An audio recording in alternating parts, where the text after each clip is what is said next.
సముద్ర లంఘన సందేశం.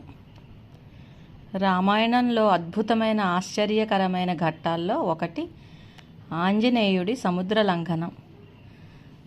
సీతాన్వేషణలో భాగంగా అంగదుడి నాయకత్వంలో హనుమంతుడు, జాంబవంతుడు మొదలైన వారు దక్షిణ దిశకు వెళ్తారు. మారుతి మీదున్న నమ్మకంతో తన గుర్తుగా సీతకు ఇవ్వమని చెప్పి అంగుళీయకాన్ని హనుమంతుడికిస్తాడు రాముడు. జంబూద్వీపం దక్షిణ కొసకు చేరుకున్న వానర సైన్యానికి విశాలమైన సముద్రం ఎదురైంది. దాంతో లంకను చేరుకోలేమేమో అన్న సందేహం ఏర్పడింది. చివరికి సంపాతి సాయంతో లంకాద్వీపం జాడ తెలుసుకుంటారు. అయితే శతయోజన పర్యంతం విస్తరించిన సముద్రాన్ని ఎలా దాటాలి? వానరులు, జాంబవంతుడు అంతా తమ అసక్తతను వెల్లడిస్తారు.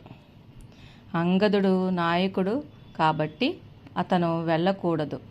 దాంతో మిగిలిన ఒకే ఒక్కడు హనుమంతుడికి అతని బలం గురించి జాంబవంతుడు గుర్తు చేస్తాడు. అలా సముద్రాన్ని ఆకాశ మార్గంలో దాటడానికి సిద్ధమవుతాడు మారుతి. ఇలా ఉంటే నిత్య జీవితంలో తలపెట్టే ఏ కార్యమైనా సరే ఆటంకాలు లేకుండా కొనసాగుతుంది అనుకోవద్దు.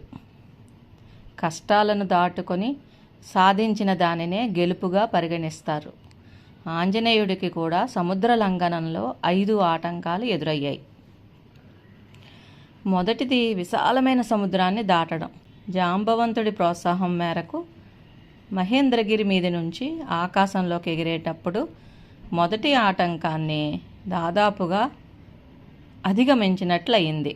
ఆకాశంలో విష్ణు చక్రంలో దూసుకుపోతున్న హనుమంతుడికి మైనాకుడనే పర్వతం రూపంలో రెండో ఆటంకం ఏర్పడుతుంది. మారుతిని అడ్డగించిన మైనాకుడు తన ఆతిథ్యం స్వీకరించమంటాడు. అయితే హనుమంతుడు తాను రామకార్యం మీద లంకకు వెళ్తున్నానని, మధ్యలో ఆగనని చెబుతాడు. లక్ష్యం పట్ల ఆంజనేయుడికి ఉన్న చిత్తశుద్ధికి మైనాకుడు సంతోషిస్తాడు. అలా మంచిదే అయినప్పటికీ ప్రయాణంలో ఆలస్యానికి కారణమయ్యే రెండో ఆటంకాన్ని దాటుతాడు. ఆ తర్వాత దేవతలు మరో పరీక్ష పెడతారు. హనుమను అడ్డగించమని నాగమాత సురసను అడుగుతారు. దాంతో మారుతి గమనానికి అడ్డుపడుతుంది సురస. తనకు ఆహారం కాకుండా ఎవ్వరూ తన నుంచి తప్పించుకోలేరని అంటుంది. తాను సీతాన్వేషణలో ఉన్నానని విషయం రాముడికి చేరవేసిన తర్వాత స్వయంగా ఆహారం అవుతానంటాడు మారుతి. ఆమె అస్సలు ఒప్పుకోదు. దాంతో హనుమంతుడు తన దేహాన్ని విపరీతంగా పెంచుతాడు. సురస కూడా తన నోటిని పెంచుతూ పోయింది. ఇంతలో హనుమ తన దేహాన్ని సూక్ష్మంగా చేసుకుని సురస నోటిలోకి ప్రవేశించి వెంటనే బయటకు వస్తాడు. మారుతి తెలివికి ఆశ్చర్యపడిన సురస అతని కార్యం సఫలమవుతుందని దీవిస్తుంది.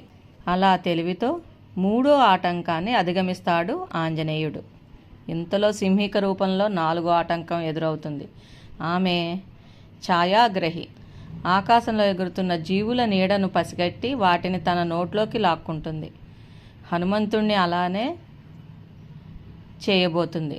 అయితే ఆయన తన శరీరాన్ని పెంచుతూ పోయి సింహిక ఆయువు పట్టును గుర్తిస్తాడు. ఆమె నోట్లో ప్రవేశించి ఆయువు పట్టును బద్దలు కొట్టి బయటికి వస్తాడు. తన ప్రాణాలకే ప్రమాదంగా పరిణమించిన సింహికను పూర్తిగా మట్టు పెడతాడు మారుతి. సముద్రాన్ని లంఘించి లంకకు చేరుకున్న వాయుపుత్రుడికి లంకిని రూపంలో 5వ ఆటంకం అడ్డుపడుతుంది. లంకిణిని ఒక పిడిగుద్దుతో అడ్డు తొలగించుకొని హనుమ లంకా నగరంలోకి ప్రవేశిస్తాడు. దాంతో రావణుడికి అంతిమ గడియలు సమీపిస్తాయి. బాలుడిగా ఉన్నప్పుడే సూర్యుడిని అందుకునేందుకు ఆకాశానికి ఎగిరాడు హనుమ. అలాంటిది శ్రీరామచంద్రుడి ముద్రిక దగ్గర ఉంచుకుని సముద్రాన్ని దాటి లంకకు చేరుకోవడం ఆశ్చర్యం కలిగించే అంశం కాదంటాడు తులసీదాసు హనుమాన్ చాలీసాలో. దీనినే ప్రభు ముద్రిక మేలుముఖమాహి జలదిలాంగిగై అచరజనాహి అని అక్షరీకరించాడు తులసీదాసు. కార్యసాధనలో మనం కూడా తెలివి, ధైర్యం, నిశితమైన పరిశీలన, బలం, నేర్పుతో ఆంజనేయుడుల ఆటంకాలను అధిగమించాలన్న సందేశం ఇస్తుంది సముద్ర లంఘన ఘట్టం రామాయణంలో.